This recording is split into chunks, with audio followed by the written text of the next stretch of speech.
Andri. Mas Andri, masih di-mute itu Mas Andri kayaknya. Sorry. Halo, apa kabar semua? Nah, Mas Andri ini adalah orang di balik pemilik brand makanan @omaeli.id. Nah, satu lagi ada Mas Dade Akbar. Halo Mas Dade. Halo Dea, halo Mas Andri, halo semuanya. Halo.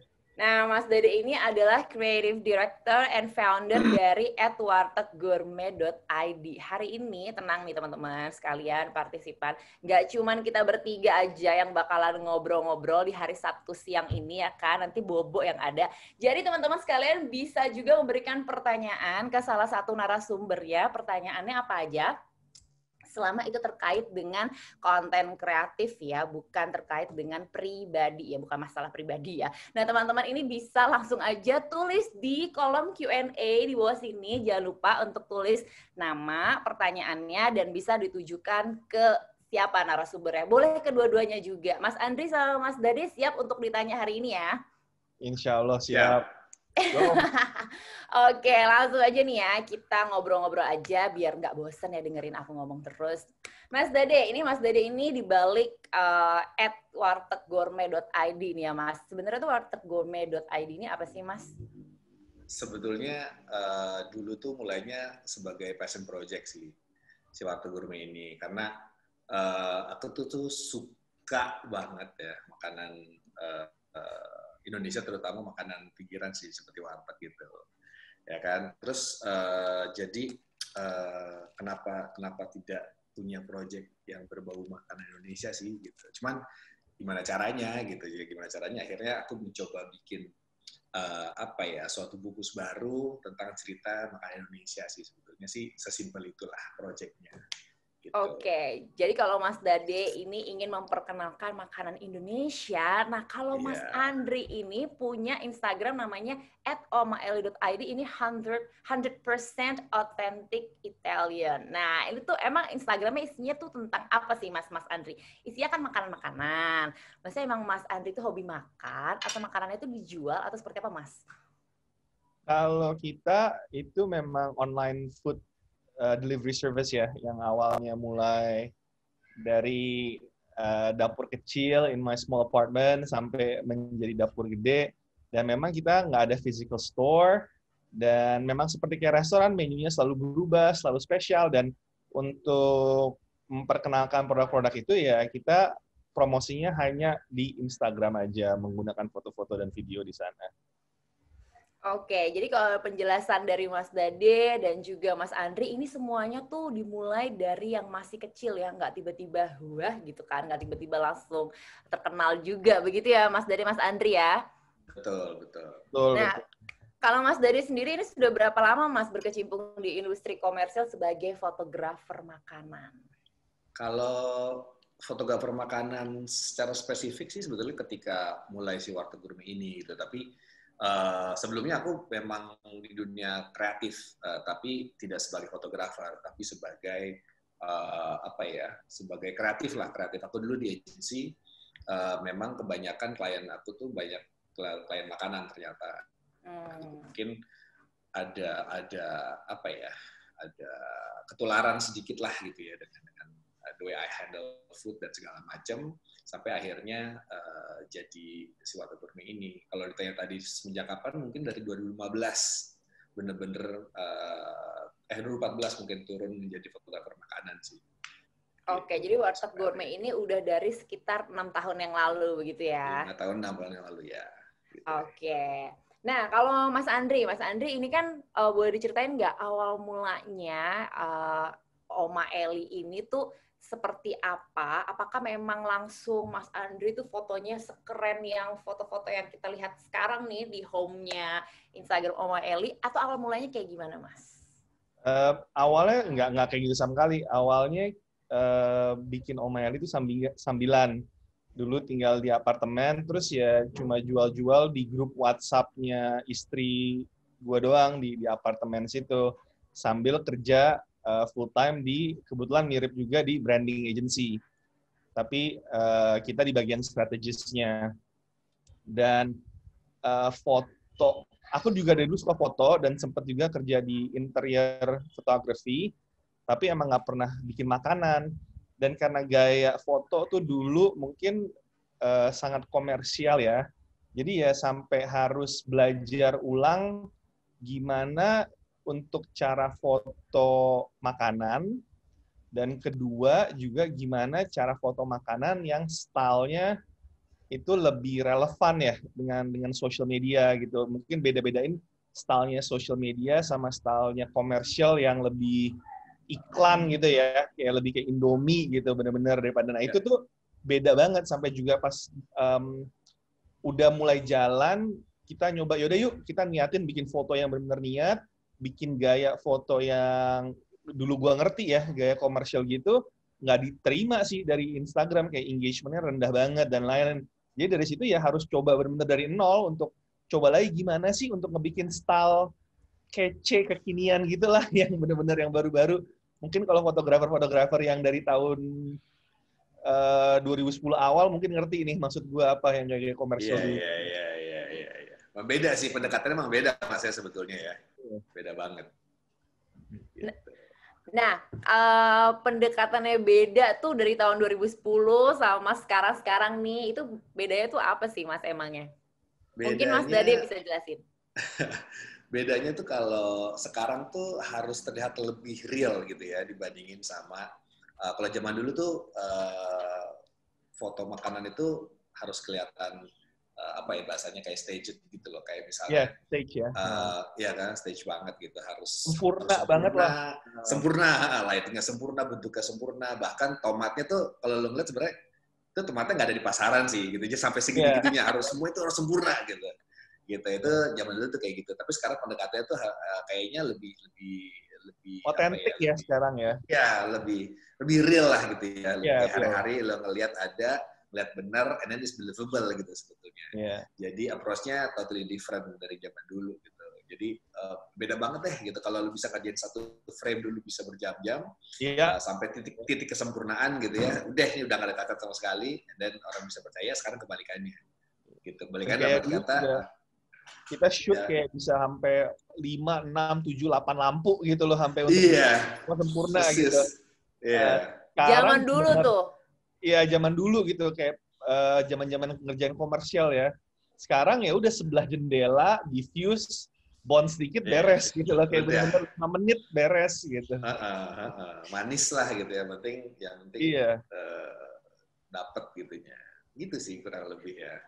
Nah, berarti ini artinya dengan tanpa menggunakan 8 lighting, 8 lampu begitu kan ya. Sebenarnya kan bisa aja ya kita bikin konten di Instagram untuk mempromosikan produk kita. Bener gak Mas Andri? Bisa banget. Dan sebenarnya kalau gue boleh sharing, the best tool sekarang ya, itu adalah YouTube sebenarnya. Kalau lu benar-benar mau belajar, itu contoh belajar kayak tulis aja deh, boro-boro, let's take it even simpler ya, nggak usah pakai tool. Kita ngomong masukin ke YouTube food photography with handphone gitu, atau with iPhone gitu. Udah ketemu dan kita ngikutin bakal jadi keren banget. Kita fundamentalnya di situ dapat. Gitu. Iya, benar.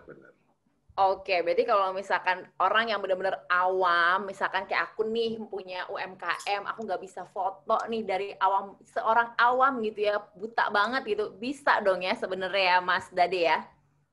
Sebetulnya bisa. Tapi kan sebetulnya objektifnya kenapa pengen foto makanan itu kan sebenarnya cuma satu, biar kelihatan makanan satu kelihatan, kedua kalau bisa menjual. Nah titik poin bisa menjual itu kan dari warna, dari tekstur, and then dari bentuk makanannya sendiri gitu. Itu poinnya. Lalu melebar lagi sebetulnya props-nya kayak gimana, mau warna pakai apa, itu tinggal selanjutnya lah. Tapi intinya adalah ketika kita bisa bikin cupcake lah, katakanlah gitu ya. Cupcake-nya harus lihat seperti cupcake. Warnanya sesuai dengan apa yang kita lihat di mata gitu kan. Kadang-kadang cupcake warna merah pas di foto kok warnanya jadi coklat ya gitu. Berarti ada yang salah nih, sebelah mananya gitu. Jadi basic pembelajaran utama dulu itu kayaknya pencahayaan harus benar gitu kan. Lalu komposisi dan angle harus benar. Yang penting bener aja dulu deh, nggak usah aneh-aneh. Yang penting bener dulu. Habis itu baru berangkat ke level-level yang lain gitu. Sebenarnya karena iya itu pertanyaannya bener banget sih. Nanti kan kalau pakai handphone doang, terus gue bisa bikin mie goreng, gimana kelihatan cakep ya gitu kan. Ya nggak usah cakep dulu, yang penting itu kelihatan mie goreng dulu aja deh gitu. Sebenarnya kan gitu. Nah, Mas Dadi ini kan emang suka foto-foto makanan warteg. Ya. Tanpa mengurangi rasa hormat, ya kan? Makanan warteg gitu kan, ada nasi, tempe, tahu, cabe gitu semua tercampur. Nah, gimana nih merencanakan konsep agar foto makanan ini tuh terlihat beda gitu? Oke. Mungkin dengan menggunakan telepon genggam aja. Iya. Jadi dulu memang awal-awalnya pun aku motretnya pakai handphone. Ini coba kalau misalnya aku kasih ini ya, kasih lihat deh dulu tuh kayak gimana sih gitu ya.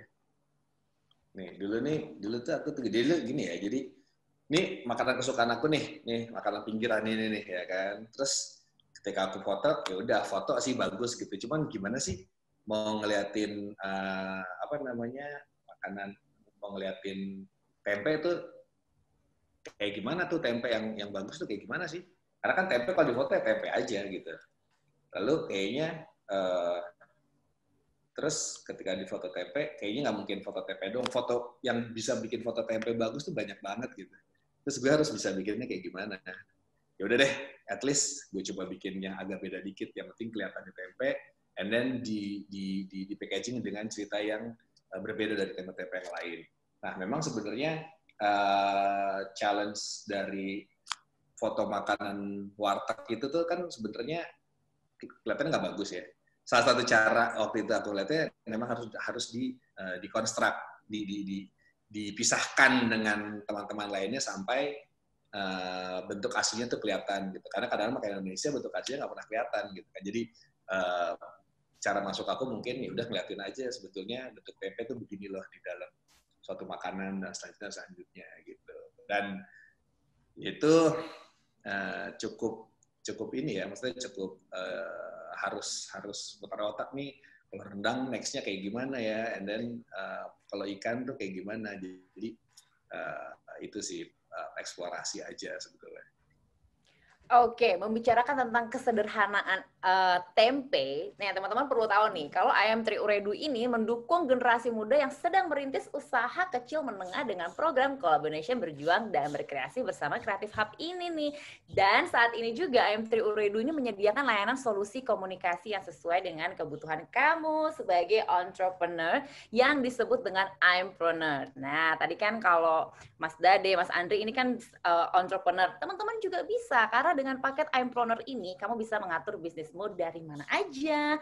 Karena dengan paket ini, kamu juga bisa sharing kuota data hingga 320 GB plus kuota menit nelpon yang bisa dibagikan ke semua tim kamu hingga 20 orang. Dan kamu bisa buat grup sesuai kebutuhan bisnis kamu dengan harga mulai Rp300.000 per bulan. Yang namanya kuota itu penting banget guys di zaman kayak gini ya kan. So untuk kamu para UMKM dan entrepreneur daftar ke paket Aympreneur dari Ayam Tri Uridu di Gerai Indosat Uridu terdekat. Klik websitenya bisa di www.indosaturedu.com/Aympreneur. Aympreneur tulisannya IMPRENEUR untuk info lebih lanjut. Karena sekarang tuh semua orang juga bisa punya bisnis. Bener ya Mas Andri ya? Mas Andri dari awal tadi sebelumnya sempat cerita-cerita padahal tuh dari temennya yang lagi ngidam lasanya. Bener ya Mas ya? Iya, awalnya emang gue nggak cuma bawa-bawa lasanya buat ke acara ulang tahun teman-teman di apartemen, teman anak gue gitu kan. Terus istri temen gue ada minta terus, gue males bikin, karena kan bikin lasanya itu lama ya, kalau yang nggak tahu bisa seharian gitu bikin lasanya. Terus gue pikir, aduh bikin buat satu orang malas banget deh, sampai kayak 2 tahun tuh dia minta-minta, akhirnya dia ngidam, gue nggak tega lah, ibu hamil ngidam gitu kan. Terus gue bilang sama istri gue, yaudah deh, coba blast di grup ibu-ibu di Instagram di WA kamu itu, kalau dapat 10 order aku kerjain deh gitu kan. Jadi worth it lah kalau bikin 10 kan. Ya udah mulainya dari situ, terus ya alhamdulillah dari situ bikin lasanya terus setiap hari. Nah, Mas, itu kan awal-awal dari word of mouth ya kan, Mas Andri ya. Nah, tapi akhirnya masuk dong ke Instagram, bener dong. Nah, Ya, seberapa ya. penting sih konten kreatif ini dalam mengenalkan dan promosikan produk Mas Andri ini? Sejak masuk ke Instagram, terus fokus dengan foto-fotonya, itu seberapa signifikan tuh naiknya mulai dari followers, pembeli, segala macamnya, Mas? Nah, itu penting banget ya, karena kan apalagi orang udah alhamdulillah banyak yang nyoba, banyak yang ngomongin, terus kan mereka nyampe ke page kita, mereka pingin tahu dong produk kita itu kayak gimana gitu kan. Dan itu gue di awal juga harus hati-hati. Sebenarnya dua bagian. Nomor satu, kalau kita ngomong dari sisi bisnis ya, at the start, resources kita kan limited banget. Resources dari waktu, dari uang, dan dari tenaga kerja. Itu limited banget. Jadi gue harus pilih-pilih prioritasin untuk kemana gitu. Jadi kalau dulu gue nggak bisa terlalu allocate terlalu banyak di kreatif karena uang itu bakal lebih penting untuk misalkan bikin oven lebih besar biar produksinya bisa lebih jalan gitu kan, atau buat nambah pengirim atau buat whatever it is lah gitu. Jadi kreatif at the start buat gue yang penting itu menceritakan pesan-pesan yang mau gue sampaikan gitu. Dan banyak banget kreatif keren, tapi buat gue dulu tuh secukup batas gue mau nyampein kalau ini resep oma gue itu orang Itali, dan kita pakai ini loh, dan makanannya kelihatannya seperti ini, gitu. Jadi di awalnya itu kita basic banget, gue nggak ada waktu buat setup shoot pakai Benar. studio gila-gilaan, gue nggak bisa bayar fotografer, gue nggak ada waktu dan nggak ada duit buat itu gitu dulu. Apalagi dulu gue masih kerja full time. Gue mulai Oma Eli itu gue nggak bohong. 8 bulan pertama gue tidur 4 jam kali setiap hari, bener-bener every day. Gue nggak ada cerita PO-POan. Semua orang tiap hari gue terima. Itu gue bangun jam 5, jam 4 itu udah panggang lasanya. Jam 9 udah nyampe kantor. Pulang kantor jam 7 itu bikin saus. Mungkin jam 12-an tidur, bangun lagi jam 4 untuk panggang lagi. Itu setiap hari, 8 bulan gitu. Dan with that schedule, gue nggak punya waktu buat foto yang, apalagi keep in mind, dulu gue nggak tahu ya cara foto cepat ya. Gitu Dulu ya. gue taunya foto kayak yang kayak sehari cuma dapat 4 frame gitu loh, bener-bener gitu kan. Mas Dani pasti ngerti gaya-gaya agency foto tuh dulu kayak gimana gitu kan. Gitu. Ya. Ya udah, jadi benar-benar semua pakai handphone. Yang penting pesannya kesampaian di awalnya. Oke, speaking of using your tools gitu ya, apa yang kalian punya, equipment yang kalian punya, misalkan smartphone kayak gitu kan. Nah, Mas Dade nih, tips and triknya tuh kayak gimana sih kalau seandainya ya kita cuma punya smartphone, kita cuma punya ruangan kamar kita doang, kita nggak punya studio, itu gimana tuh tips and triknya? Sebetulnya tips and triknya kalau misalnya kita pakai handphone dan nggak punya perlengkapan lampu itu sebetulnya sederhana sih. Kita bisa pakai apa namanya cahaya dari natural light dari jendela kalau punya jendela gitu ya. Kalau nggak punya jendela kita bisa pakai lampu tidur kalau punya lampu tidur atau source yang lain, bahkan layar laptop pun bisa dijadikan source lampu sebetulnya. Atau dari blitz handphone sebenarnya bisa, cuman nggak bisa direct, kayak jangan direct. Kalau buat makan itu jangan pernah pakai direct cahaya langsung ke makanan. Harus di apa bahasanya? Harus di bounce, harus dipantulkan ke tempat lain biar makanan kita tuh tidak terlalu keras cahayanya biar masih terlihat. Itu masih yang penting sumber cahaya. Yang kedua itu angle ketika pakai handphonenya. Yang penting kalau pencahayaan cukup, foto udah pasti aman sih sebetulnya. Mau pakai handphone apapun gitu ya, mau yang asal jangan pakai Asia Hidayah, asal jangan pakai handphone yang apa namanya, yang memang rusak dan segala macam, itu nggak apa-apa. Any lensa handphone masih oke gitu. Tapi itu aja dulu. Karena makanannya nanti kalau soal untuk styling dan segala macam itu masih ketika itu udah benar itu udah pasti tinggal mengikuti gitu. Tapi kalau misalnya itunya masih susah dapetinnya, boro-boro mikirin makanannya deh. Makanan kalau masih gelap juga nggak akan kelihatan bagus juga gitu sebetulnya. Kurang lebih gitu sih. Yang penting angle, cahaya, sama komposisi ketika komposisi di kameranya. Gitu. Mungkin gue tambahin satu ya. Boleh banget, Mas. Gue fanatik banget masalah lighting kan. Dan yang mesti di-avoid itu arah lampu dari cahaya dari beda-beda arah. Jadi kalau lu di satu ruangan, terus ada bohlam lampu di atas 2 atau 3, lu lihat barang lu tuh ada shadow-nya, itu cross tuh. Nah, kalau shadow-nya cross, itu udah hancur semua. Jadi pasti cahaya itu satu arah. Itu yang penting. Nah, mendingan lampu dimatiin, lampu rumah dimatiin, cuma pakai lampu cahaya dari jendela gitu, atau di luar sekali. Tapi jadi arah cahaya tuh please satu deh. Itu. Kalau mau pakai handphone ratusan juta, kalau arah cahaya udah kebanyakan, jelek pasti. Nggak ngaruh, nggak akan ngangkat tuh. Tapi itu bener banget. Soalnya dulu pernah kejadian pas lagi workshop, ada beberapa workshop, pas lihat di hasil fotonya, kok banyak titik-titik, apa nih di piring gitu kan. Ternyata mereka masih nyalain lampu spotlight di atas lampu ruangan lah gitu. Jadi itu satu ganggu, dan ketika di meja juga benar kata Mas Andi tadi, kayaknya ini apa ya, kayak ada ya banyak lah jatuhnya bayangan tuh salah semua gitu. Dan itu udah pasti ngaco sih gitu. Oke, jadi semuanya ini adalah lighting ya, lighting dan angle, betul, itu penting banget ya. Nah, tapi Mas Andri ini kan memang awalnya tuh emang bilangnya tadi kan nggak punya waktu tuh ya untuk foto-foto apa segala macam. Nah, tapi sebenarnya sih kebutuhan konten yang mendasar untuk brand makanan atau jual produk makanan tuh apa, Mas? Kebutuhan dasar itu makanan itu bikin ngiler. It's that simple sih. Objektif kita kan bikin orang mau pesen makanan kita kan. Itu yang penting banget tujuannya gitu. Nah, cara kita mengantisipasi atau compromise dari dua ini, limited time, resources, budget, dan mau bikin makanan kelihatan ngiler, itu akhirnya kita ketemuin di close up kalau buat kita.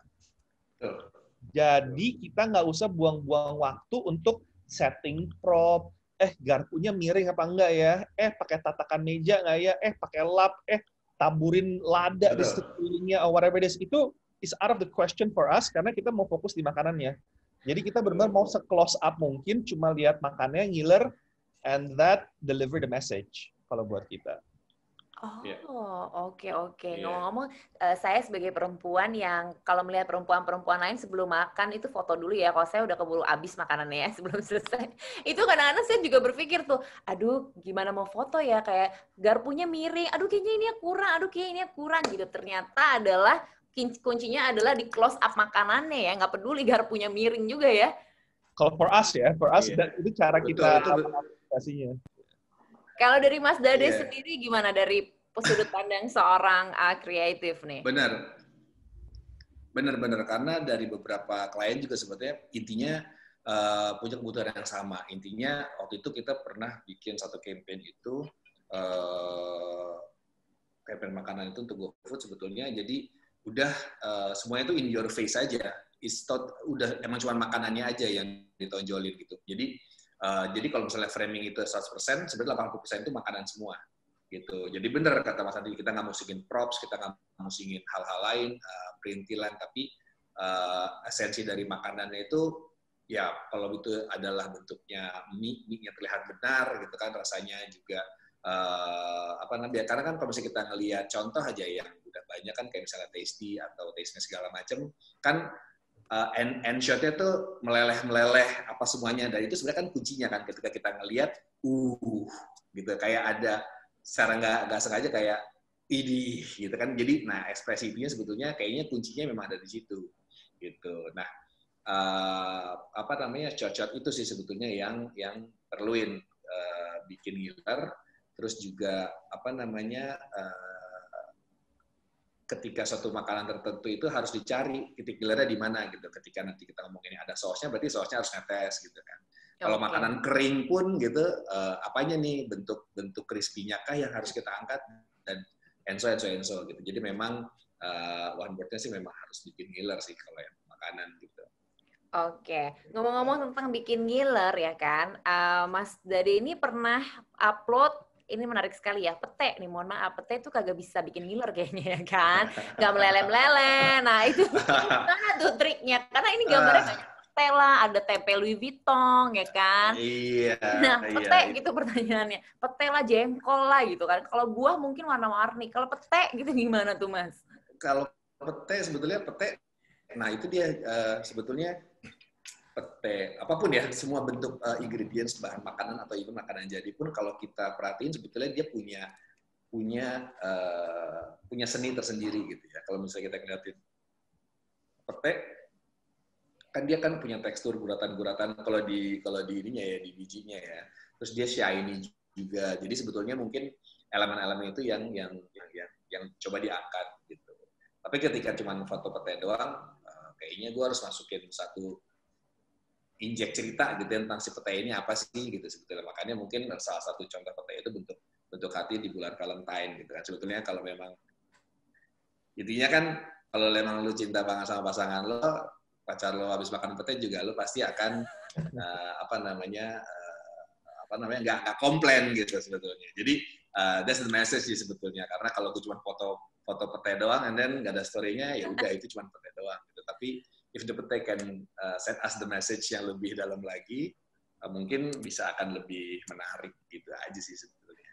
Jadi dibalut dengan satu cerita lagi lah. Gitu. Oke, nah Mas Andri kan tadi juga sempat bilang memang nggak sempat punya waktu dulu untuk foto-foto. Ada nggak Mas foto-foto zaman dulu nih yang awal-awal yang bisa di-share Mas? Oke, boleh. Kita buktikan ya, emang seberapa blurnya, apa seberapa buruknya ini foto. Tapi kan tetap orang-orang tetap ini juga Mas, apa ngiler juga ngelihat fotonya Mas. Oke, coba ya. Kita lihat ya, karena kalau dilihat homepage-nya kan sekarang kan Instagram itu bagus banget ya kan. Kalau scroll-scroll jauhan dikit juga tetap masih bagus. Nah, ada nggak nih Mas Andri nih? Oke, ini ada beberapa nih yang awal ya, gue share ya. Teman-teman sekalian jangan lupa ini kalau misalkan mau bertanya, kepo-kepo, ini boleh banget. Langsung tulis aja pertanyaannya di kolom chat yang ada di bawah ini, Q&A, nama, pertanyaan, dan bisa ditujukan ke siapa narasumbernya. Boleh nanya apa aja seputar dengan makanan dan fotografi, jangan nanya masalah pribadi. Terima kasih teman-teman. Gimana Mas Andri, sudah menemukan fotonya? Gue mau ketemuin, cuma ternyata gue nggak bisa sharing. Oh iya, teman-teman dari Creative Hub, ini Mas Andri nggak bisa share nih.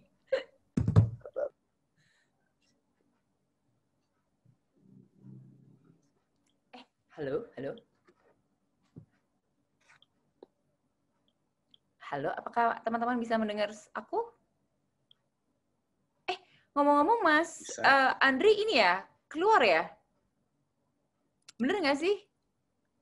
Wah, dia hilang. Iya, Mas Andri ternyata hilang. Kemana? Tidak! Dimintain fotonya, terus hilang. Halo Mas Andri, apakah Mas Andri sudah kembali? Angkat tangan kalau tidak sanggup Mas Andri. Kamu? Gue mau sharing malah diusir.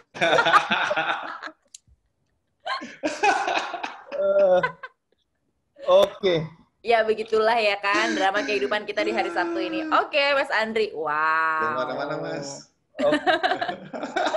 Nah, ini salah satu yang gue foto awal gitu yang secara masih berantakan lah. Ini gue emang lagi bikin pakai handphone aja, gue jepret aja gitu kan. Itu tahun 2019 ya Mas ya? Iya, masih awal-awal banget. Terus ini juga pakai handphone nih. Jadi karena dulu, dua hal lagi kan, kita nggak punya budget buat masakan, kita masak terus foto nggak kejual gitu kan. Jadi ya ini bener-bener abis makanan udah jual, udah mau jalan, gue foto pakai handphone bentar. Ini bener pakai handphone di ruangan, nggak ada aneh-aneh, masih ya message-nya oke, dagingnya juicy gitu kan, kayak kelihatannya empuk, tapi ya nggak ada artistic side apa-apa lagi gitu. Nah ini juga masih awalnya masih berantakan banget. Ini gue paling jelek banget awalnya ini. Bener-bener kayak masih, penataannya gue masih jelek banget deh dari platingnya. Tapi ya penting ada sausnya. Nah ini juga sama juga. Ini barang mau keluar, gue foto foto, nggak ada lighting, nggak ada apa-apa, komposisinya masih miring, segala macem gitu. Mulai pertama kali kita foto bagus itu buat private dining kita. Ini. Nah, ini akhirnya gue ketemu cara gampang, bener-bener, lu tau nggak, bawah ini tuh baking pan yang gue balik. Jadi baking pan emang pinggirnya kayak finishingnya kinclong. Kayak es batu ya? Enggak, ini clear bread. Kita bikin roti bening gitu. Kita bikin roti bening, pakai satu lampu di atas. Terus karena semuanya hitam, ya udah jadi kayak gini. Shoot cuma pakai satu lampu doang. Oke. Akhirnya nih mulai ketemu gimana shoot gampang yang close up gitu. Nah, semenjak itu udah kita close up, satu lampu, pakai lensa makro, udah. Stylenya selalu kayak gini terus deh, tuh kayak lasagna gini juga ya udah. Akhirnya tinggal cuma produk sama piring, yang penting kelihatan meleleh kan, kejunya meleleh. Udah, that's menyampaikan pesannya lah. Benar.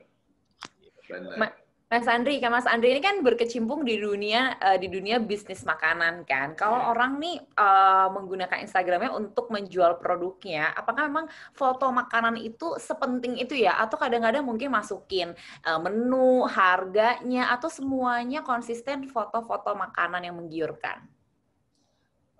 Semua penting ya. Jadi gini, kan orang stepnya nomor satu pasti kita mesti bikin orang lapar dulu dong, atau mesti orang bikin baper dulu lah kata-katanya gitu kan. Bikin dia baper. Baper itu kan. Nah, kalau kita udah bikin baper, baru kita harus bikin gampang. Jadi bikin dia mesen itu gampang. Dua hal itu aja sebenarnya. Makanya ya kayak Desember, kemarin kayak Lebaran gitu, itu hal tergila kita. Kita sehari ada 1.200 orang ngechat kita cuma ada DM Instagram dan satu handphone WhatsApp yang dipakai di handphone sama di desktop. Itu kelabakan banget bener-bener, dan kita bikin gampang dalam arti gini, yaitu akhirnya kita jadi ke sandung sedikit ya, tapi intinya kalau ada customer mau DM, ya udah silahkan, kita terima ordernya. Lu mau WA, ya silahkan, gue terima ordernya, gitu. Kalau buat saya pribadi, saya nggak mau kata kasarnya ngusir customer gitu loh. Oh, maaf, kita nggak terima order dari DM, harus lewat WA gitu loh. Ya, kita mikirnya alhamdulillah customer mau kontak kita, mau beli barang kita, masa gue nolak sih, gitu kan.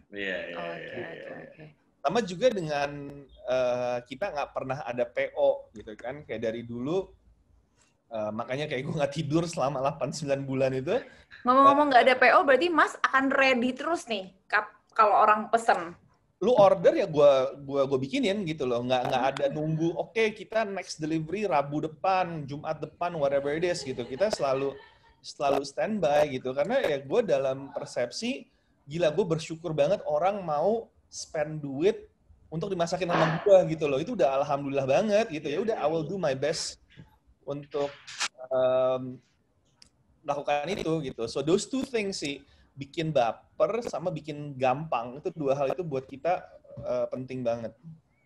Oke, nah jadi buat teman-teman ini mungkin kalau zaman dulu tuh merintis usaha itu sedikit sulit ya. Tenang teman-teman, sekarang itu merintis usaha kecil menengah itu sudah didukung oleh AM3 Uridu. Jadi teman-teman ini bisa ikutan program Collaboration Berjuang dan berkreasi bersama Creative Hub. Dan saat ini AM3 Uridu juga menyediakan layanan solusi komunikasi yang sesuai dengan kebutuhan kamu sebagai entrepreneur yang disebut dengan Impreneur, karena kita semua ini, believe it or not, membutuhkan yang namanya kuota, betul kan? Bahkan untuk ketemu WhatsAppan sama customer juga kita butuh kuota kan. Nah, makanya dengan paket iPreneur ini kamu bisa mengatur bisnismu dari mana saja. Seperti tadi ya, Mas Andri bisa bisnis dari DM, dari WhatsApp gitu kan, dari mana aja. Karena dengan paket ini kamu bisa sharing kuota data hingga 320 GB plus kuota menit nelpon yang bisa dibagikan ke semua tim kamu hingga 20 orang. Dan kamu bisa bikin grup nih sesuai kebutuhan bisnis kamu dengan harga mulai Rp300.000 per bulannya. Jadi buat kalian nih, para UMKM dan entrepreneur, daftar ke paket IMpreneur dari IM3 Ooredoo di gerai Indosat Ooredoo terdekat.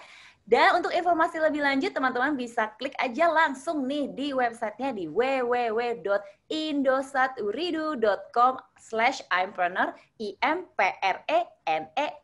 Nah, jangan lupa ya, karena sekarang itu tuh butuh banget sih yang namanya kuota. Kalau misalkan kuota habis, aduh gagal maning nih, karena sekarang nih belajar aja semuanya harus pakai online ya kan. Tadi kayak Mas Andri bilang, sekarang tuh kita bisa belajar dari YouTube. Itu kan butuh kuota kan. Bener ya, bener ya. Nah, Mas Dade pernah nggak foto nih makanan warteg ya yang paling unik, hasilnya paling unik atau makanannya paling unik? Pernah nggak, Mas?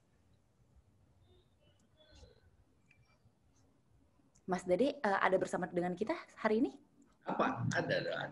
Oh iya.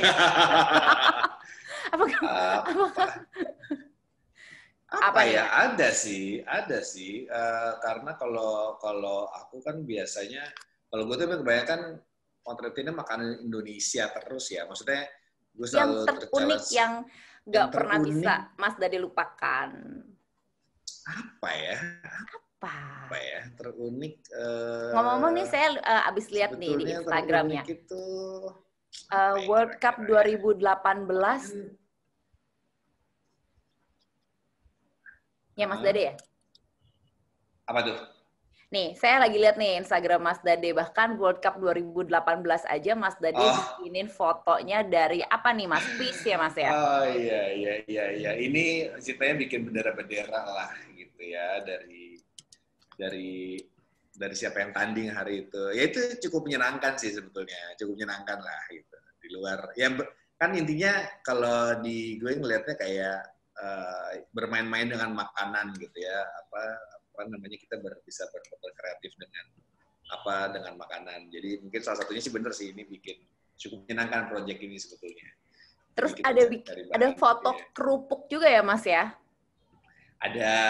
Nah, ide-idenya itu tuh datang dari mana sih? Kalau Mas Andri itu kan memang jualan tuh, emang dia jualan makanan kan. Jadi dia memfoto produk-produknya. Kalau Mas Dade itu dapat ide-idenya dari mana? Dari sebenarnya dari ini aja sih, dari apa yang gue lihat hari-hari gitu ya di tempat makan, di warung gitu ya. Sebenarnya apa sih ketika kita merhatiin pisang, ini pisang sebenarnya lucu diapain fotonya ya. Kita ngeliat kerupuk, kayak kerupuk lucu diapain ya gitu. Karena kadang-kadang saking biasanya ngelihat makanan itu tuh kadang-kadang ngeliatnya tuh udah biasa aja gitu sebetulnya. Jadi tapi kalau misalnya lu coba perhatiin baik-baik, lihat baik-baik, sebenarnya kayaknya tekstur kerupuk tuh sebenarnya lucu lagi kelihatannya, tekstur kangkung tuh kayaknya apa lagi gitu. Jadi ada apa ya? Ada tercetus sesuatu yang sebetulnya nggak pernah kita dalemin on daily basis gitu sebetulnya. Itu sih mungkin inspirasinya langsung dari makanannya aja kali lihatnya. Oke, gitu. Jadi ini foto-foto makanan ini bisa berbagai bentuk ya, bisa makanan dijadikan bendera, makanan dibikin abstrak kayak gini, gitu ya Mas? Itu bisa menjadi salah satu trik nggak sih Mas? Bisa banget. Gitu. Mas Andri masih bersama dengan kita, Mas Andri? Ntar Mas Andri tiba-tiba keluar lagi nih, Mas Andri nih. Nanti hilang lagi Mas Andri. Kok nggak ada videonya? Oh ada. Mas Andri. Yes. Nah, Mas Andri, kalau menurut dari Mas Andri sendiri nih, pengalaman dari Mas Andri, foto paling susah foto makanan apa, Mas? Kan gini, Mas kan masaknya emang Italian foods terus kan? Ya itu-itulah, pizza lagi, spaghetti, lasagna, ya gitu-gitu aja gitu. Tantangannya kan apa dan gimana nih cara solusinya? That's a very good question ya. Kalau misalkan yang sifatnya makanan dipiringin ya, di plated gitu, bukan relatif gampang, tapi ya diakal-akalin pasti bisa jadi cantik lah gitu kan. Memang udah ada presidennya, itu bisa jadi cantik. Yang kemarin gue challenge banget itu 2. 1 itu fresh pasta, Dan kedua itu gelato kita, es krim. Ada fotonya nggak, Mas? Ada. Oke, nah fresh pasta itu kita udah coba kayak, ya itu kan kayak mie kering gitu ya, mie instan. Mau dibikin gimana gitu ya, jadi bagus. Dan apalagi kita semua bikin pakai tangan gitu kan. Nah, akhirnya ya balik ke rumus kita itu kalau semua kita close up jadinya. Jadinya kayak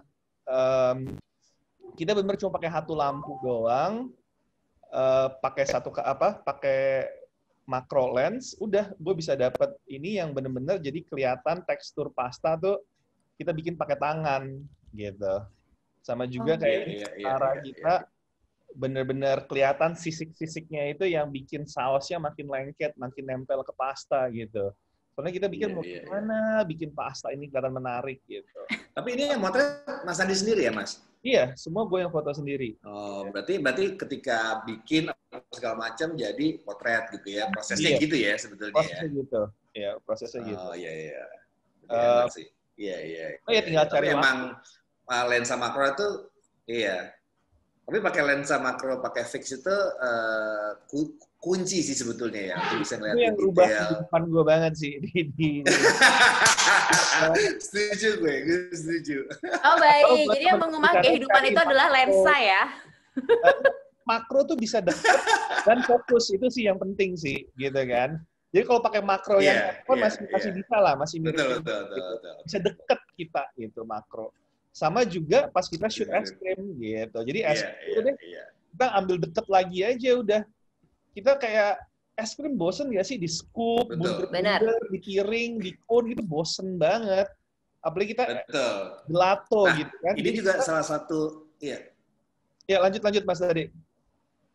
Iya. Tapi bener sih kata Mas, karena biasanya nih gimana sih sebetulnya kayak gue mau motret es krim apalagi sih gitu. Yang di scoop lah, yang meleleh lah, yang apa gitu kan.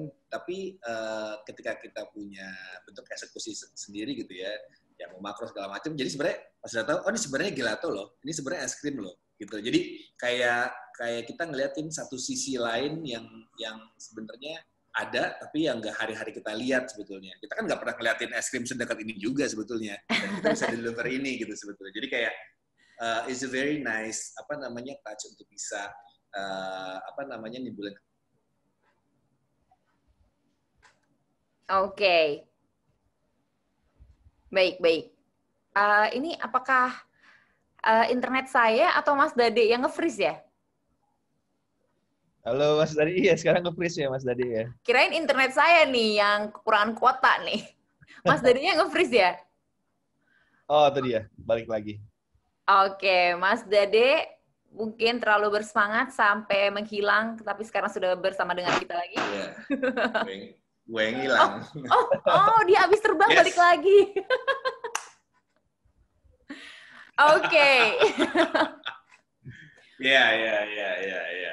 Oke, jadi tadi kan sudah mulai sesi pertanyaan antar narasumber ya. Nampaknya narasumber sendiri ini antara Mas Andri dan Mas Dade ini seru banget ya, bertanya satu sama lain. Nah, saatnya Mas Andri dan Mas Dade ini ditanya sama peserta kita hari ini. Ada pertanyaan nih dari Firdaus Saza ke semua pembicara. Bagaimana mengembangkan usaha kuliner melalui konten sosial media, konten yang mudah buat saya yang awam proses produksi? Mungkin dari Mas Andri dulu nih. Sorry, pertanyaan apa? Bisa diulang? Bagaimana mengembangkan usaha kuliner melalui konten sosmed, konten yang mudah buat saya yang awam proses produksinya. Jadi mungkin dia tuh proses produksinya masih awam, tapi gimana nih bikin konten sosial medianya? Oke, bikin konten sosial media untuk mengembangkan usaha kulinernya.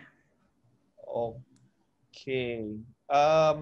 Nah, mungkin kalau ada yang Mas Dade kan bekas dari agency juga ya. Kita kalau misalkan dulu zaman-zaman agency itu di-encourage buat engagement, buat apalah, bikin quiz, bikin ini, bikin itu gitu.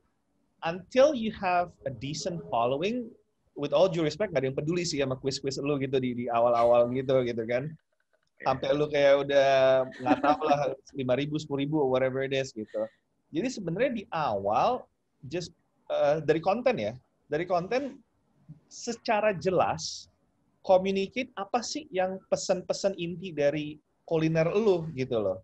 Kalau misalkan kayak for us kan authentic Italian, ya udah kita bahas bener-bener tentang dari sisi situnya gitu loh, dari sisi authentic Italiannya.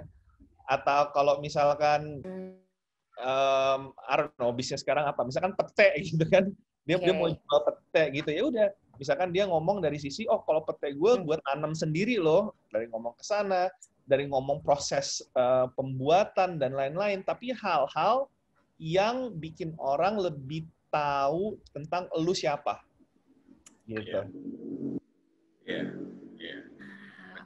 Oke.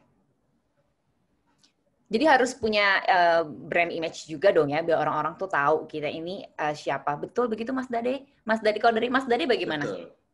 Betul. Sebetulnya sesimpel gini sih, sesimpel kayak kita kayak seperti pengen kenalan sama orang-orang gitu kan. Jadi brand kita, apapun bentuknya, mau jualan sosis, mau jualan daging, mau jualan apa, intinya kan kita mau kenalin nih bahwa daging kita ini ternyata grass-fed lah, apalah grade-nya, apa segala macam. Kita mau menciptakan itu.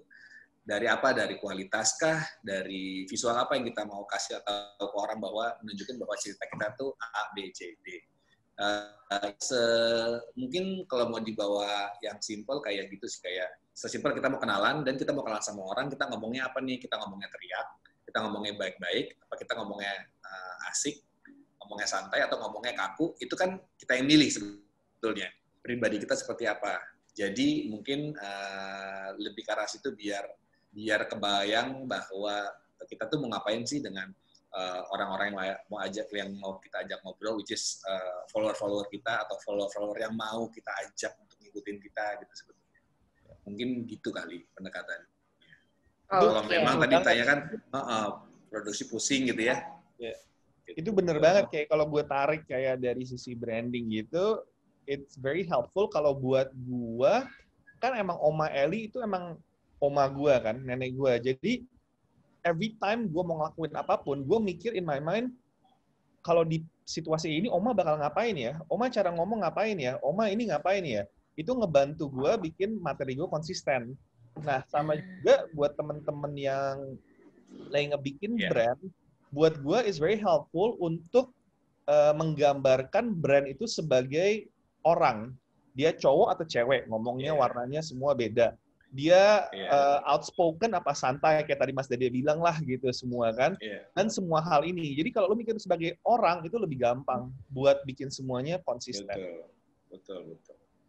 Oke, jadi nggak cuma sekedar, ini foto makanan, that's it ya. Tapi bagaimana kita membuat soul dari foto itu. Harus ada soul-nya ya.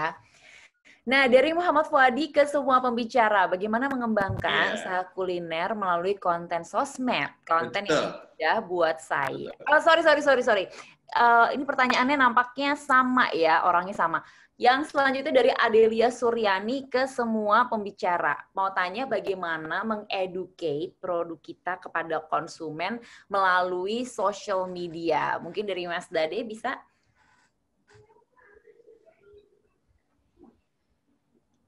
Halo, Mas Dade? Halo? Iya, gimana? Oke. Halo. Oke. Jadi ada pertanyaan dari Adelia Suryani ke semua pembicara. Bagaimana mengeducate produk kita kepada konsumen? Maksudnya mengeducate konsumen terkait dengan produk kita ya, melalui sosial media. Bagaimana tuh Mas Dade? Oke, sebetulnya pertanyaannya satu, apa yang mau di-educate? Sesusah apa sampai orang harus di-educate gitu ya. Terus lalu dari situ kan ketahuan, harusnya kita ngasih tahu bahwa kita mengedukasi bahwa apa ya, sebagai contoh kita punya wortel dari Cipanas gitu kan. Kita bukan wortel import, tapi kita wortel Cipanas gitu kan. Jadi memang kita let's say ini adalah jualan sayur gitu ya. Jadi kita true banget bahwa kita go lokal, kita mau empower petani lokal dan apa. Berarti kan udah kelihatan bahwa soul-nya brand ini tuh edukasinya lebih ke arah sana. Beda sama edukasinya, udah pokoknya gue selalu bawa barang paling mahal yang gue bisa bawa masuk ke Indonesia. Itu beda juga pendekatannya tuh. Jadi dirunut lagi sebenarnya apa yang mau diedukasi dan sejauh apa edukasinya, baru abis itu how to say ke orang-orangnya sih sebetulnya. Jadi bisa dilewatin dengan cara kita ngomong, cara kita ngasih tahu. Dari situ kan udah kelihatan bahwa brand ini memang bukan buat gue atau brand ini gue banget, itu bisa terfilter dari situ sebetulnya. Jadi kalau pertanyaan tadi gimana mengeducate, sebetulnya dipilah-pilah dulu, dilihat apa yang kita mau dikasih ke orang, apakah orang setidak tahu itu, apa emang orang sudah tahu. Kalau orang sudah tahu, and then next step-nya apa gitu. Karena kadang-kadang kita nggak bisa terlalu hygiene juga dalam berkata, kita udah ngasih tahu yang orang udah tahu. Kita kan ngasih tahu yang orang nggak tahu sebetulnya. Yang orang nggak tahu itu apa sih? Itu mungkin sebetulnya. Oke, kalau dari Mas Andri, gimana Mas Andri? Iya, betul banget sih itu. Nomor satu, inget educate tuh mahal banget ya. Educate tuh suatu hal yang mahal banget dari sisi marketingnya. Dan yang penting itu, kenapa lo mesti sampai nge-educate your market? Instead of educating, my preference bakal, let's say ada 1.000 orang. Gue mesti educate produk gue nih. Tapi dari 1.000 itu, ada 5 orang yang nyambung nih, yang ngerti yang produk gue. Misalkan Oma Eli, ada 5 orang nih yang emang pernah makan Itali, di Itali nih, tahu kalau lasagna itu harusnya nggak manis gitu. Kayak dulu pertama tuh gue tuh orang bilang, kok lasagna nggak manis ya gitu. Itu tuh awal gue kalau itu semua gitu loh. Kayak itu, ada iya. Bunuh aja gue gitu ya. Pas awal-awal mungkin lidah customer orang Jawa ya, suka manis. Iya. Ya, ada polling tuh, gue baru buka, gue masih ingat ada polling Oma Eli second, jadi ada artis itu nanya, masukkan dong lasagna paling enak di Jakarta gitu. Kayak Oma Eli nomor 2, nomor 1 tuh Pizza Hut gitu, kayak yang manis gitu, itu gue pilih.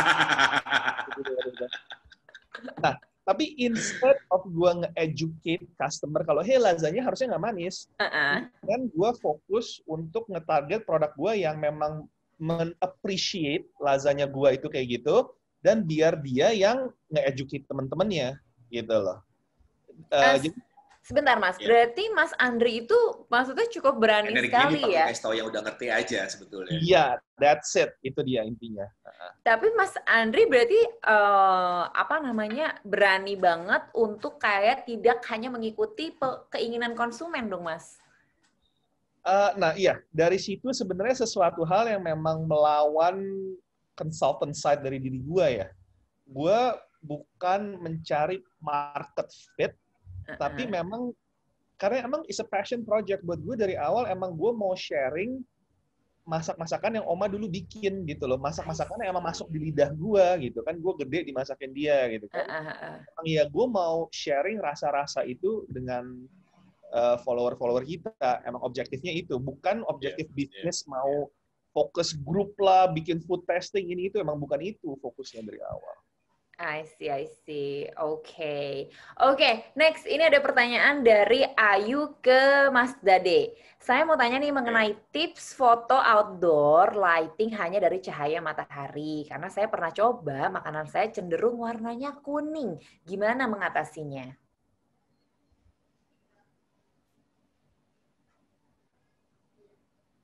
Gimana Mas Dade?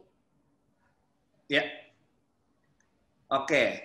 Kalau foto outdoor ya ini ya, pakai cahaya matahari langsung, kenapa warnanya kuning gitu ya.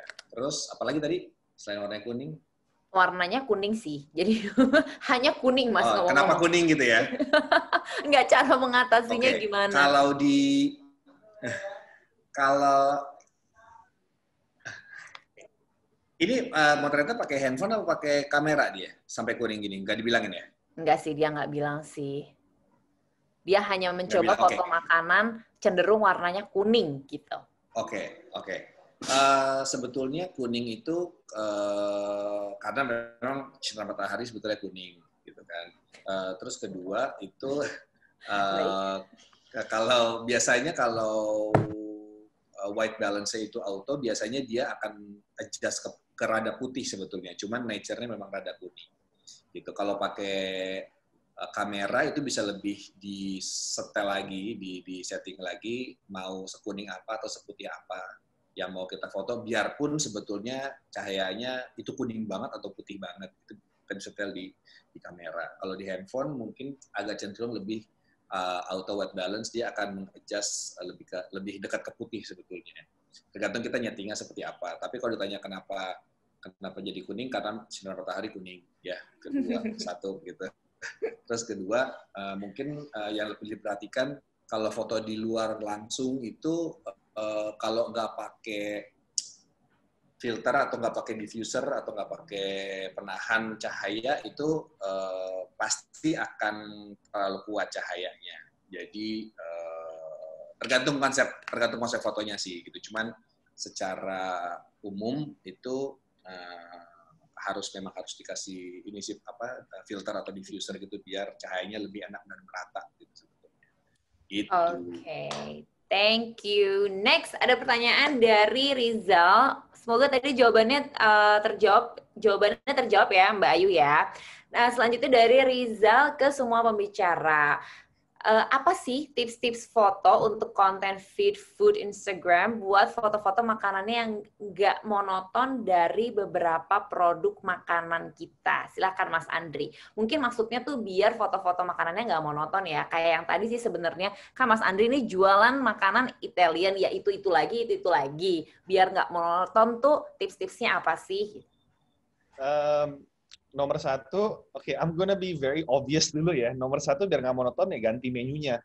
I know tapi it's true. Biar monoton ganti menunya gitu kan.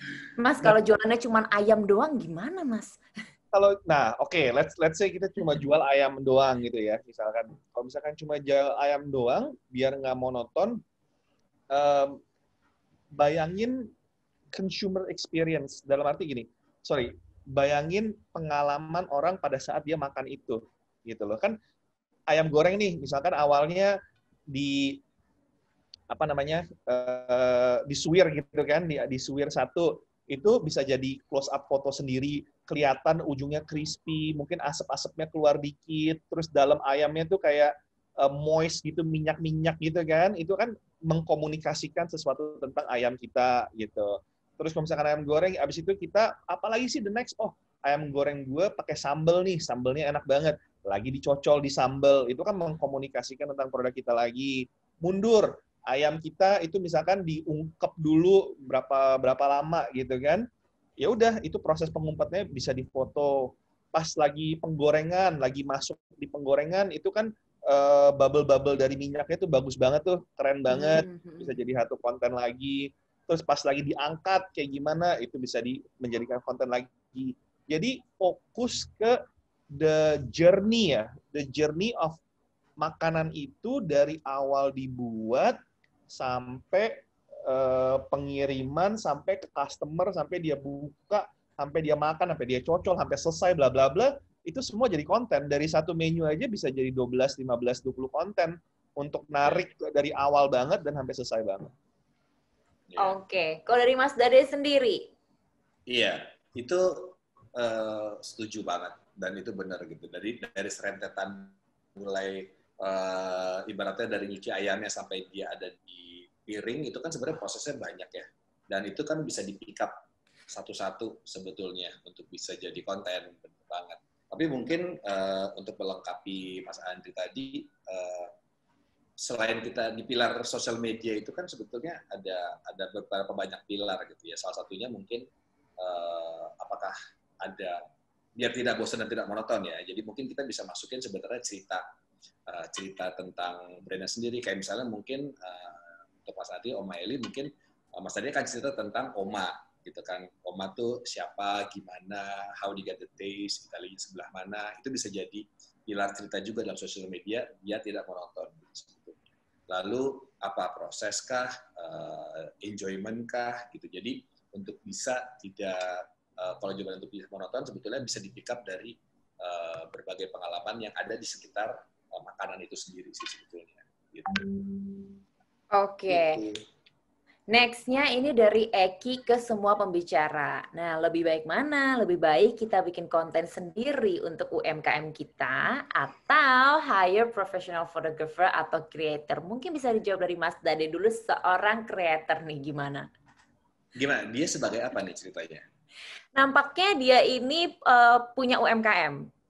Jadi dia bilang, lebih baik mana nih, kita bikin konten sendiri untuk UMKM kita atau hire professional photographer atau creator? Oke, sebetulnya yang paling tahu itu, gini, permasalahan orang kenapa nggak hire profesional itu karena satu nggak bisa, dan kedua nggak ada budgetnya. At least pengalaman saya juga nggak akan bisa, saya mungkin belum bisa hire orang, karena saya nggak punya budget untuk bisa hire orang. Kalau saya nggak bisa hire orang, saya harus bisa sendiri, gitu kan. Jadi intinya sih, buat saya, tahu dulu aja sebetulnya kita harus ngapain. And then ketika memang sudah tidak kepegang dan kita punya budget lebih, dan you can hire gitu loh. Jadi lebih holistik gitu pendekatannya, nggak cuman mindsetnya hire. Mendingan kalau buat saya UMKM, karena saya juga ada beberapa brand itu, lebih baik budgetnya itu dipakai untuk mengembangkan the main product UMKM kita gitu ya. Terserah itu mau bikin apa. Dari situ kita bisa tahu juga kelemahan kekurangan brand kita. Masalah foto itu sebetulnya eksekusi dalam arti kata itu bisa dipelajari seiring waktu.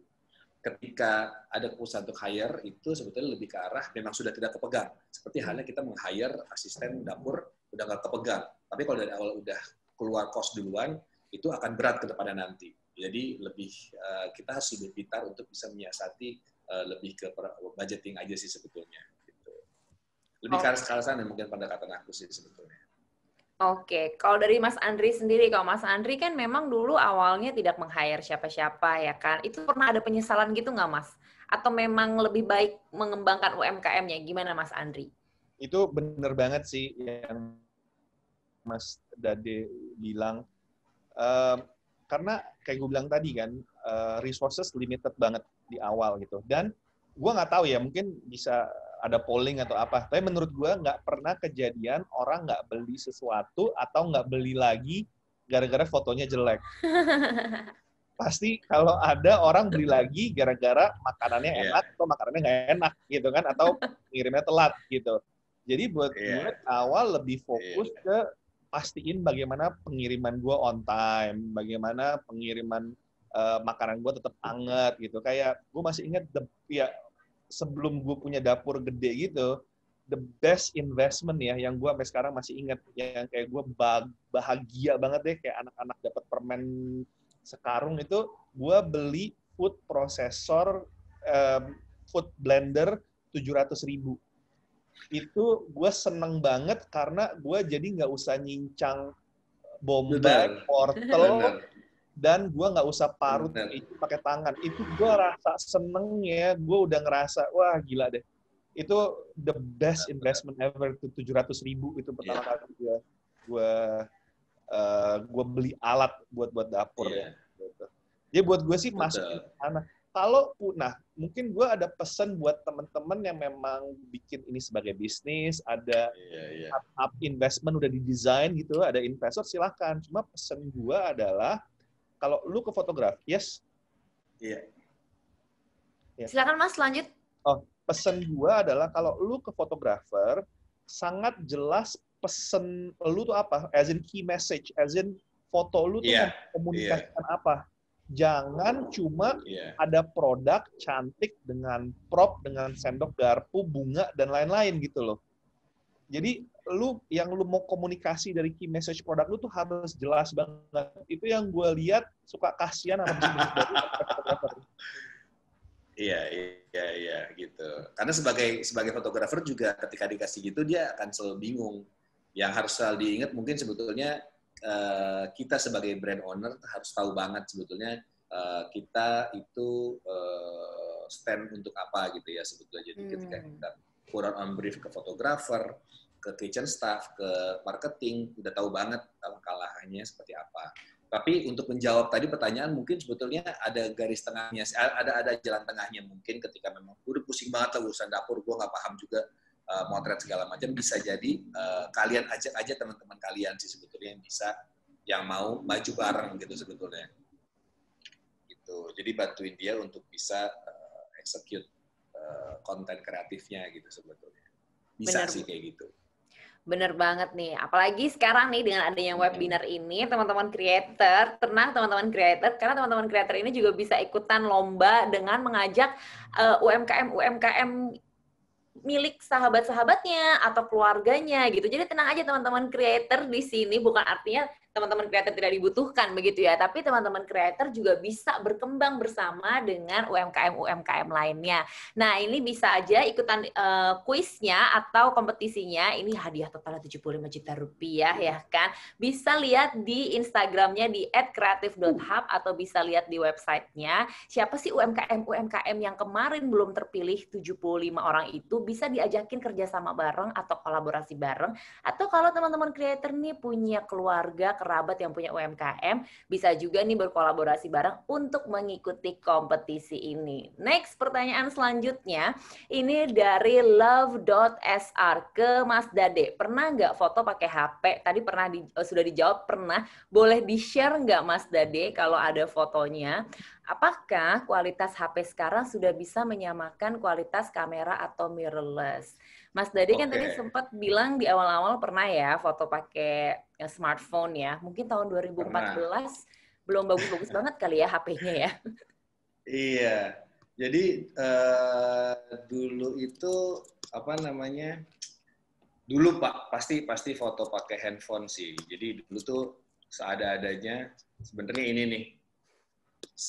Asli-aslinya foto tuh begini, ini handphone saya dulu yang kanan atas udah hancur-hancuran bentuknya. Kadang yang bawah saya minjem handphone teman saya karena dia lebih bagus kameranya. Tapi ya udah segini-gininya aja. Yang penting mindset saya waktu itu idenya nyampe, bentuknya kelihatan, jelas gitu. Nah hasilnya itu ada hasilnya itu sebetulnya ini sih. Mana ya? Mungkin Mas Andri juga bisa tunjukin lagi ya. Mungkin tadi ke skip ini partisipan kita. Boleh tunjukin juga ya awal-awal ketika menggunakan foto, kalau ada menggunakan HP, kalau ada fotonya boleh di-share ya Mas Andri abis ini ya. Cari dulu. Gimana Mas Dade? Nah, ini sebetulnya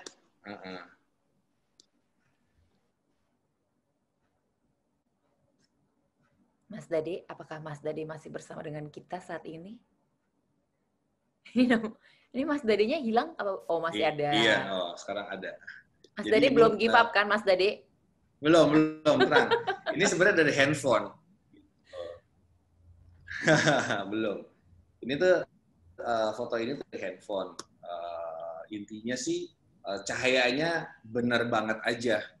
Mau difoto pakai handphone, mau difoto pakai apapun aman, yang cahayanya benar gitu ya. Jadi nggak usah musingin gadget kalau buat saya. Yang penting cahaya benar, karena prinsip cahaya kan gitu kan, prinsip mata juga gitu. Jadi kita bisa ngelihat apa yang mata terima. Jadi kalau cahayanya cukup, dan semuanya akan terlihat lebih enak lah gitu sebetulnya. Itu sih. Terus juga kalau kualitas sendiri, kualitas HP zaman now itu sudah menyamakan kualitas kamera atau Udah. Jauh banget. Jauh. Bahkan jauh sih. Jangan ke ini foto terakhir aja saya sebetulnya ini dari handphone. Foto terakhir yang ada di Instagram ya? Begitu? Foto terakhir saya yang di Instagram itu pakai handphone. Iya. Itu dari handphone. Nih, saya kasih lihat lagi. Nih, yang dua kiri ini tuh pakai handphone sebetulnya. Gitu. Terus juga ini pakai handphone juga. Ini handphone. Gitu. Gitu sih sebetulnya. Jadi nggak melulu harus pakai. Ini pun handphone nih. Ini pun handphone. Yang mana tuh? Ini handphone. Oke. Gitu. Jadi bukan alasan buat saya handphone nggak handphone, kamera nggak kamera. Yang penting tahu triknya aja sih. Gitu. Oke, berarti Mas Andri juga pernah ya menggunakan telepon genggam untuk foto produk-produknya, pernah ya Mas ya? Malah sampai sekarang tuh kalau gue lihat handphone sama kamera ya, the only difference itu adalah kamera bisa dikontrol white balance-nya dari yang tadi tanya kekuningan, keputihan, kebiruannya itu. Nah, di mana di handphone rada susah. Jadi kadang-kadang tuh aku geser kamera jadi kuning, geser kamera jadi putih karena mungkin ada mix color lah frame-nya gitu. Nah, ini gue pakai satu aplikasi yang gue bisa ngatur white balance-nya segala macam. Gue mau sharing sampai ini tuh konten lumayan terbaru kita ya. Gue shoot ini pakai handphone dan gue edit pakai handphone juga. Oke, ini sekalian melanjutkan pertanyaan dari Dani Hendrawan ya Mas ya. Di sini dia bertanya, tips editing foto makanan perlu tone warna apa sih yang bisa bikin hasil foto makanannya lebih menarik? Kebetulan Mas Andri tadi menyebutkan tentang edit dari HP ya. Tipsnya tuh gimana Mas? Tone-nya warna apa? Ini aku play ya, soalnya ini video. Aku video ini shoot pakai handphone, sama aku edit pakai handphone juga.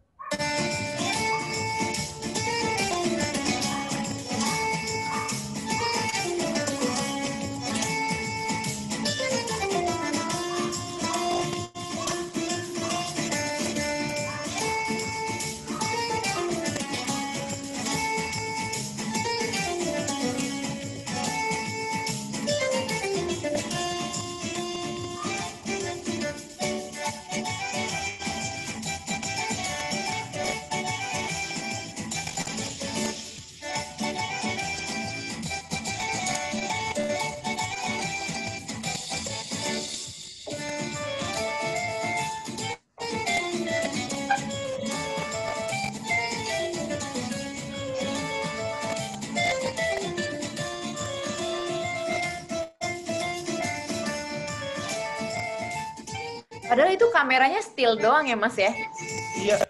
Iya, itu still doang. Bener-bener cuma pakai tripod handphone, udah pakai itu doang. Bener-bener pakai handphone doang semua itu video. Kalau editing butuh tone warna apa Mas untuk bikin makanan itu jadi lebih selezat gitu Mas? Mungkin aku sama Mas Dadi rada beda ya. Aku hampir nggak pernah ngeedit warna kecuali ada masalah yang kayak Mas Dadi bilang, yang dilihat sama yang di kamera itu beda. Kalau emang dilihat sama di kamera beda, berarti ada kesalahan di setup, ada kesalahan di white balance atau di hue or whatever it is lah. Aku nggak pernah ngedit warna gitu. It just takes too much time, terlalu capek gitu loh. Aku bener-bener cuma naikin shadow, turunin highlight, ngebalance itu doang aku kalau ngedit. I see. Kalau Mas Dade gimana Mas? Iya. Untuk ngedit fotonya? Tergantung ya. Kalau foto biasanya overall gambar itu yang standar gitu ya, komersial standar itu sebenarnya dia memang agak lebih sedikit ke kuning gitu loh. Ya dibanding terlalu putih biar nggak terlalu pucat sih. Basically gitu. Cuman saya juga tidak terlalu banyak mainin warna, tapi cuman balancing aja sih sebetulnya. Kalau untuk commercial fotografi sendiri, fotografi tergantung kebutuhan karena tiap brand punya guidance skala sendiri, dalam arti kata dia mau sepanci apa atau dia mau se-natural apa atau dia mau se-polish apa itu bisa beda-beda sih. Cuman distandartin kalau misalnya basic food photography biasanya saya selalu pengolahnya agak lebih ke arah kuning sedikit sebetulnya. Tanpa harus mengganti-ganti individual ingredients atau color di makanannya sih sebetulnya. Gitu. Oke, I see. Semoga membantu. Aku mau tambah untuk ini ya, untuk UMKM gitu. Your time tuh precious banget. Waktu-waktu kalian tuh mahal banget gitu kan. Tanya aja, ini kalau gua nggak lakuin bakal bikin orang nggak beli nggak sih gitu loh. Oke. I mean that's the big question. Whenever you want to do something, ini kalau gua nggak lakuin bakal bikin orang nggak beli nggak gitu. I think that's the important thing sih. Oke, cocok nih dengan pertanyaan selanjutnya dari Jimmy untuk Mas Andri. Ini bagaimana strategi promosi yang dilakukan oleh omaeli.id dari awal sampai sekarang, sampai akhirnya settle untuk usaha makanannya. Strategi promosinya. Ngomong-ngomong tadi kalau Mas Jimmy ini mengikuti dari awal, Mas Andri ini sibuk banget awal-awal pas lagi bikin Omaeli ya. Jadi gimana bikin strategi promosi nih? Again, karena memang fokusnya di awal kita mau nge-share makanan Oma ke teman-teman dan ke orang sekitar. Strategi awal benar-benar ya cuma mulut ke mulut, benar mulut ke mulut gitu. Sampai abis itu ya kita kebantu banget sama endorsement ya, sama review bukan endorsement, karena alhamdulillah juga kita cuma sharing makanan gitu, bukan paid endorse gitu. Nah itu dari situ kita dapat review yang bagus. Mungkin kalau saya boleh share, kalau kalian mau dapetin review atau endorse itu gimana, yang bagus ya, maksudnya yang kualitinya bagus, sangat jelas dengan produk kalian gitu. Jadi pas kita ngirim produk, tadi ada yang nanya tentang educating. Nah, this is the time to educate. Benar-benar educate the product. Kayak kita pakai grade A Australian beef, tomat San Marzano dari Itali, bechamel sauce dengan 3 jenis keju, light and aged cheddar, mozzarella dengan parmigiano gitu. Parmigiano adalah keju gini. Nah, this is the time untuk inform them, karena biasanya mereka juga ngebantu untuk nge-review makanan-makanan kalian. Oke, nah selanjutnya ini dari Oki Aji Kurnianto, bagaimana cara mencari tema dan ciri khas pada Instagram feed? Karena dia ini pernah merasa kurang puas dengan feed Instagramnya, lalu menghapus semuanya untuk mulai lagi dari awal. Gimana nih Mas Dade?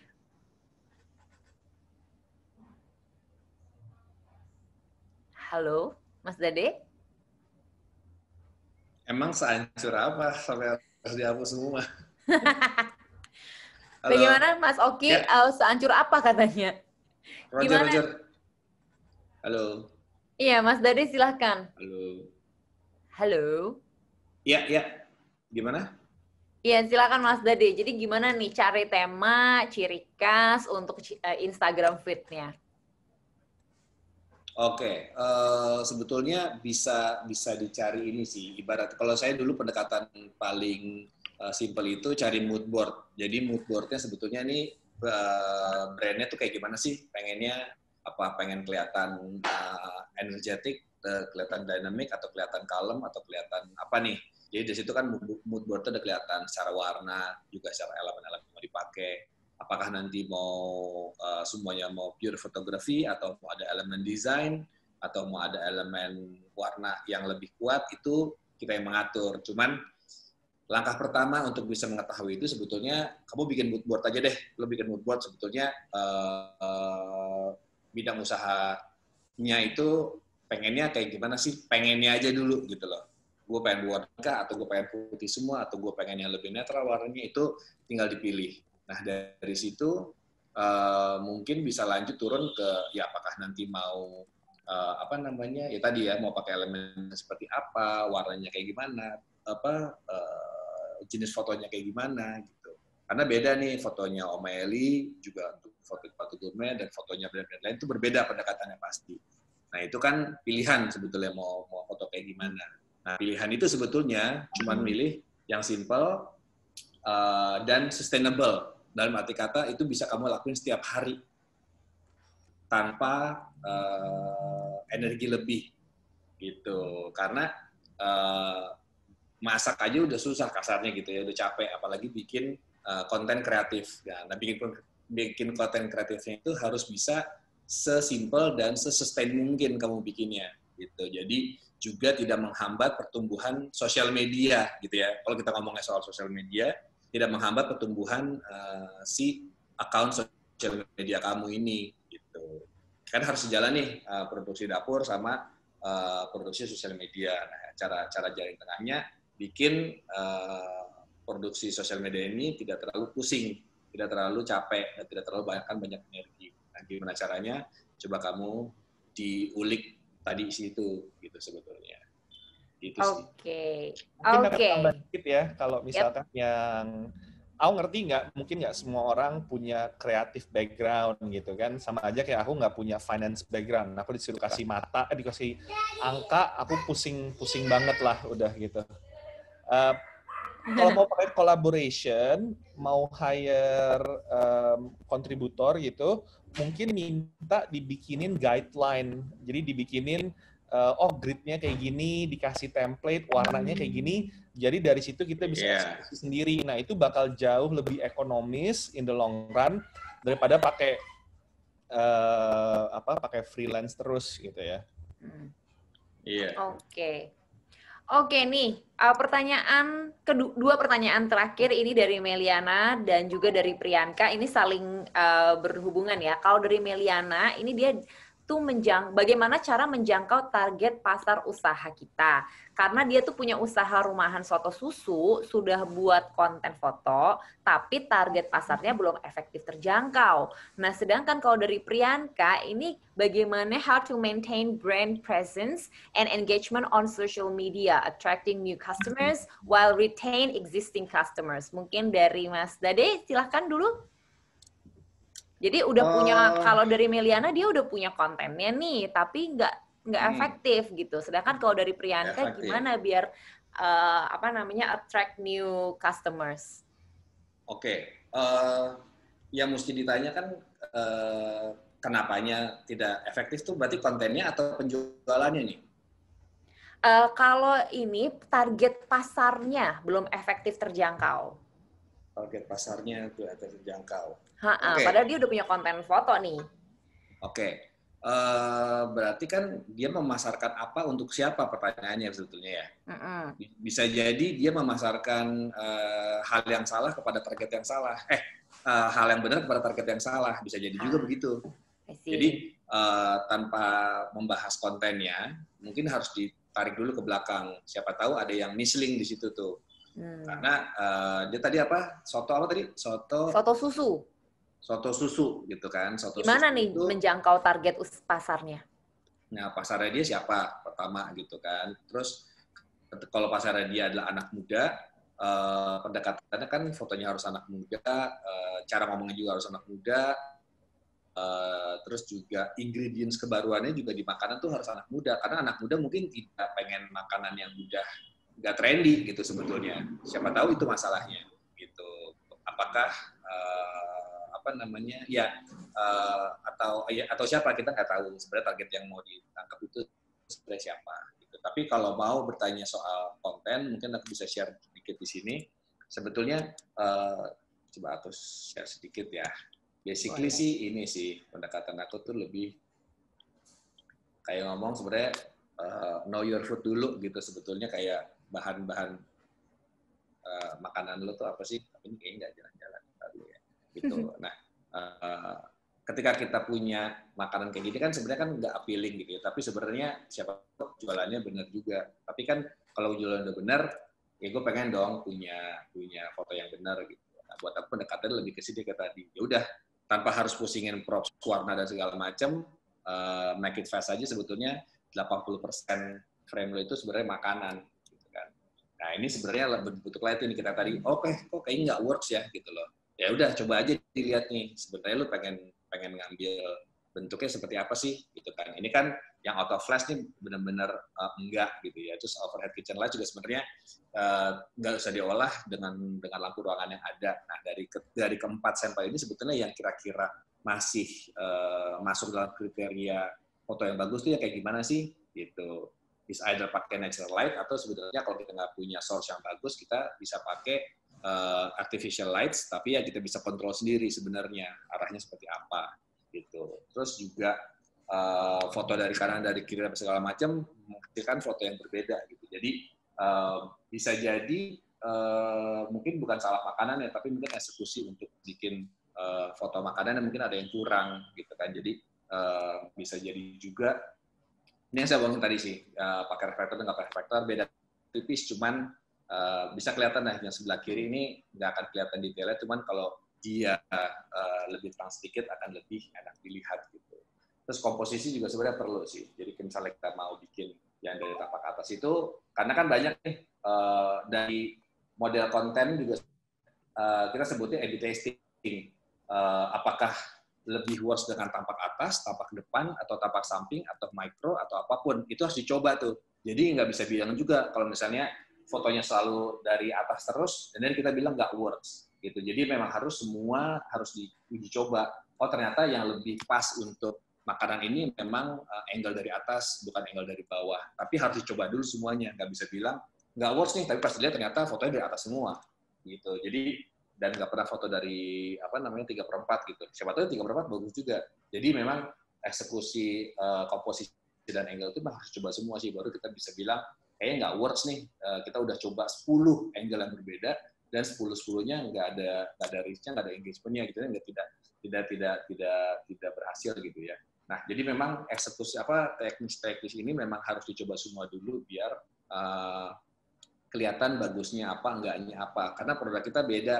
Lo mau foto pizza dengan foto soto itu treatmentnya pasti akan beda. Foto lasanya dengan foto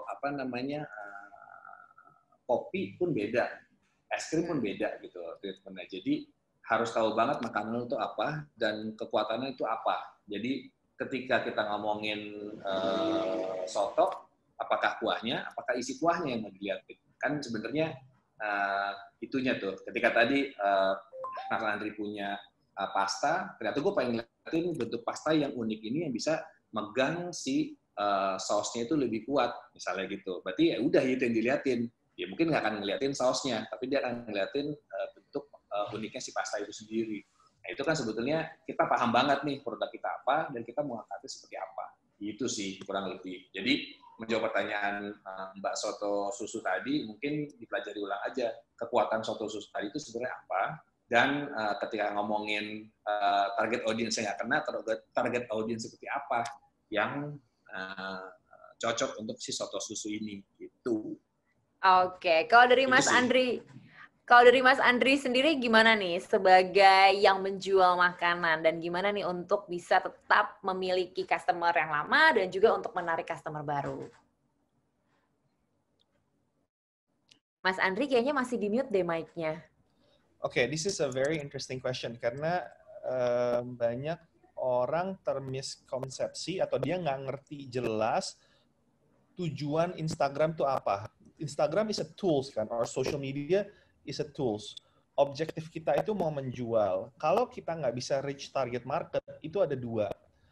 Especially untuk UMKM ya, beda sama big FMCG, perusahaan, dan lain-lain yang punya endless budget. Untuk UMKM, saya sangat rekomen target market orang yang seperti diri kita sendiri. Itu nomor satu buat saya penting banget. Kenapa? Karena kalau kita nge-targetin orang seperti diri kita sendiri, lebih gampang buat kita, nomor satu, mulut ke mulut, nyuruh, beli dong barang gue, beli dong barang gue, beli dong barang gue. Kan kemungkinan orang sekitar kita itu kan seperti kita, gitu. Nah, jadi dia memang secara natural udah target market kita. Itu nomor satu penting banget.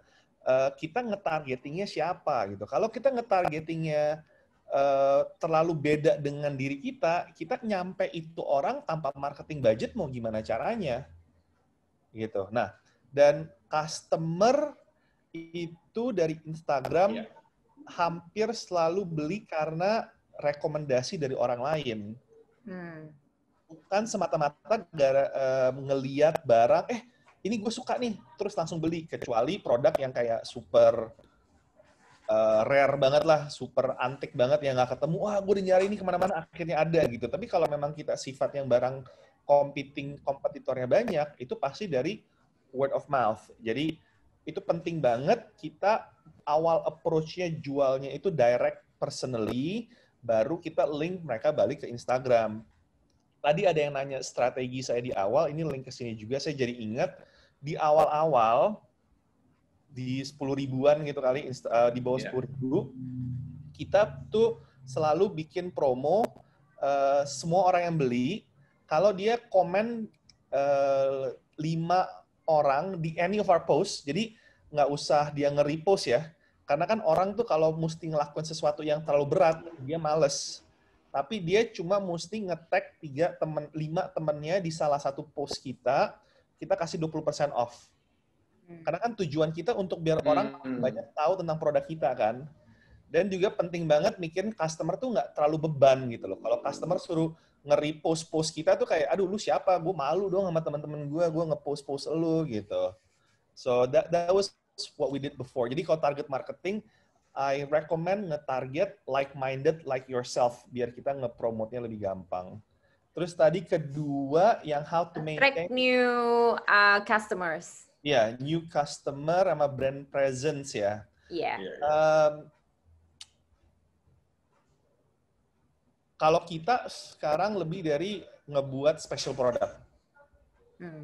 Kan asumsi kan kalau mereka udah nyampe di titik ini kan berarti udah di titik yang lumayan ada market share, udah lumayan size-nya udah cukup lah gitu kan, yang udah mulai jenuh gitu. Saya rekomen create a new excitement. Excitementnya apa? Coba bikin gebrakan inovasi produk baru yang bikin customer tuh lebih penasaran gitu loh. Kayak dulu kita cuma lasagna terus kita keluarin fresh pasta kita keluar private dining kita bikin pizza kita sendiri, bikin pizza sekarang kita bikin gelato terus kita bikin kue gitu. Jadi selalu bikin gebrakan kayak kemarin Om Ali, aku pengen coba dong ininya, ternyata enak. Nah itu sih untuk selalu make it exciting ya, selalu bikin orang seru gitu loh, ada something going on.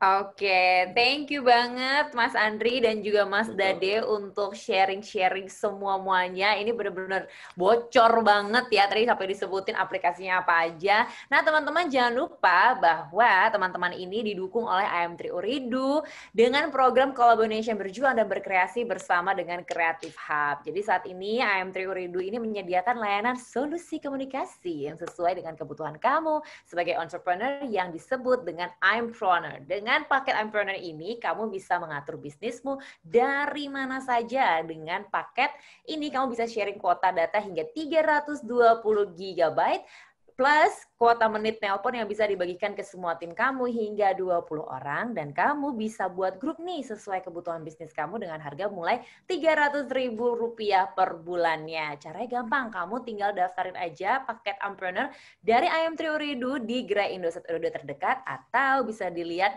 informasi lebih lanjut di www.indosatooredoo.com/IMPRENEUR. Nah dari tadi kan kita sudah sharing-sharing nih dengan pakarnya yaitu Mas Andri dan Mas Dade. Jadi teman-teman jangan lupa dong untuk ikutan kompetisinya nih dari Creative Hub dan IM3 Ooredoo ini, bahwa kompetisinya ini akan dilanjutkan sampai tanggal 30 September 2020, di mana kalian nih para creator bisa berkolaborasi dengan UMKM yang kemarin belum terpilih. UMKM-nya siapa aja? Bisa cek di Instagramnya di @creative.hub. Dan juga kalau teman-teman creator nih punya mama, papa, saudara, kerabat yang punya UMKM, bisa diajak kolaborasi bareng.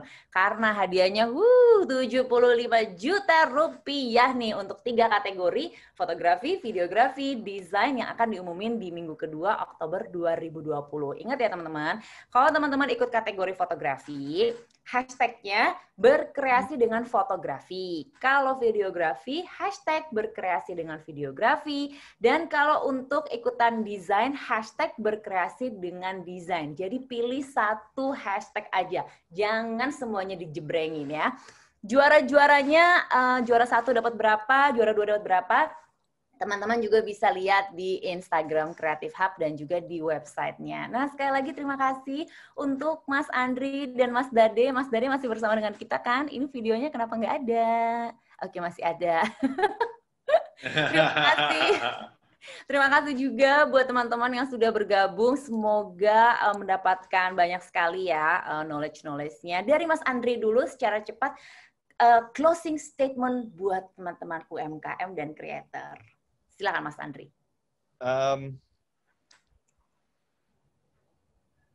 Whatever you want to do in life, itu pasti perlu kerja keras. Nggak ada kerjaan yang gampang. Orang bilang, bisnis gampang, ini gampang, itu. Kerja di dapur tuh capek banget. mau apapun sukses itu pasti capek, pasti harus kerja 12-15 jam per hari. The only difference is if you love it, if you passionate about it, capeknya nggak kerasa capek. That's a motto I live by. So good luck untuk semua. Don't give up. Dan semua ilmu tuh ada semua di online, semua di sana banyak banget. So cari terus how to this, how to that, and good luck, never give up. Semua menu di Oma Eli itu kayak revisi 15, 20, 30, sampai ada yang udah ke versi ke 60 kali untuk biar kita sampai sempurna. So kalau nggak sukses, okay? Oke, dari Mas Dade silahkan closing statement secara cepat buat teman-teman UMKM dan creator tentunya.